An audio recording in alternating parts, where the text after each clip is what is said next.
Who were some of your best students and why?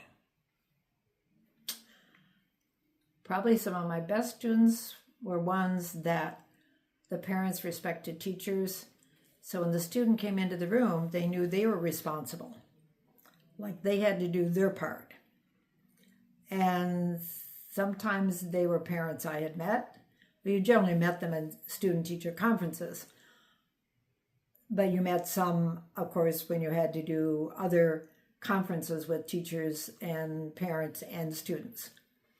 I recall one, I had a young man in a 10th grade geometry class.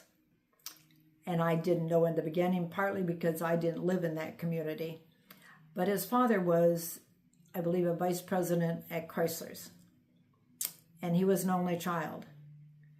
And they had raised him, I felt, extremely well.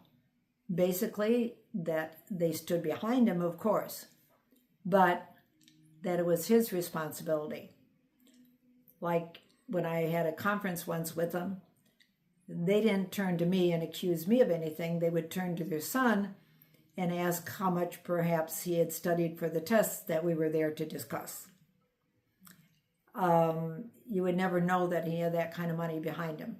He took responsibility for his own studies. And he was a sophomore when I had him, but took a lot of appropriate responsibility. I had another young man that worked very hard, but I could tell was really struggling. And I often would go up to the counselors and say, so-and-so in my classroom, I have noticed this, and I wondered if you could call them in and talk with them. This particular young man, when I went up to his counselor about him, the counselor looked at me and kind of shrugged their shoulders and said, "Oh, you figured it out." And I said, "What do you mean?" I had gone up because I felt the student was depressed. And in fact, he already was in counseling for depression. But I had seen things in the classroom that alerted me. I had another student that was a very, very good student. And all of a sudden, the grades started slipping and he started sleeping in class. And so after about a week, maybe 2 weeks, seeing this big change, one day, when they were working their homework, as I walked around the room, I stopped quietly and mentioned that I just wondered if something had changed.